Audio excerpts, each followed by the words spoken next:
இந்தியாவிலேயே பாதுகாப்பான கோட்டையா? சோழர்கள் காலத்துல இருந்து பிரிட்டிஷ் காலம் வர 830 ஆண்டுகளுக்கு மேல நிலைச்சு நிக்கிற கோட்டை எது தெரியுமா? விழுப்புரம் மாவட்டத்துல இருக்க செஞ்சி கோட்டை. கல்லாலே செதுக்கப்பட்ட கலை பொக்கிஷம், கல்லாலே எழுந்த கம்பீர கோட்டை, மலை மீது பாம்பு போல நீளும் மதில்கள், அதான் நம்ம செஞ்சி கோட்டை. TRAI of India. 60 அடி அகல கோட்டை சுவர், அதற்கு வெளியில 80 அடி அகலத்துல அகழி.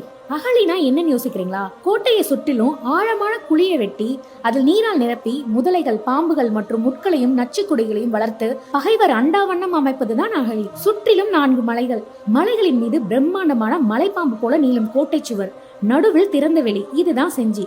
சோழ மன்னர்களின் வீழ்ச்சிக்கு பிறகு எழுச்சி பெற்று செஞ்சியில் முதலில் கோட்டை கட்டி ஆண்டவர்கள் கோன் வம்ச அரசர்கள்.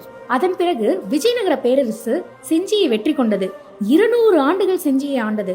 பிறகு பிஜப்பூர் சுல்தான் படையினர் செஞ்சியை சூறையாடினர். அவர்களிடமிருந்து மராட்டிய சிவாஜி செஞ்சியை கைப்பற்றினார். மராட்டிய மண்ணில் கூட இவ்வளவு பாதுகாப்பான கோட்டை இல்லை என வியந்த சிவாஜி கோட்டையை இன்னும் பாதுகாப்பா மாட்டினார். அதன் பிறகு முகலாய மன்னர் அவுரங்கசீப் கையில கோட்டை வந்துச்சு. அவரை தொடர்ந்து 22 வயதுல ஆட்சிக்கு வந்தவர் ராஜா தேசிங். செஞ்சி என்றதும் எல்லாருக்கும் நினைவுக்கு வரும் பெயர் ராஜா தேசிங் தான். இதையடுத்து 1750ஆம் ஆண்டு புசி என்பவர் தலைமையிலான பிரெஞ்சு படை செஞ்சி கோட்டையை கைப்பற்றியது.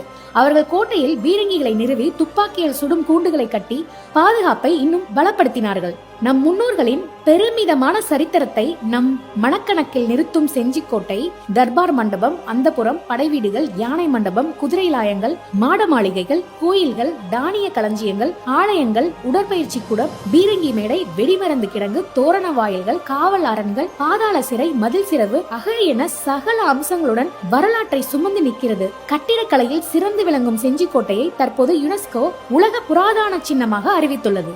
குட்டி ஹிஸ்டரியை லைக் பண்ணுங்க, ஷேர் பண்ணுங்க, சப்ஸ்கிரைப் பண்ணுங்க.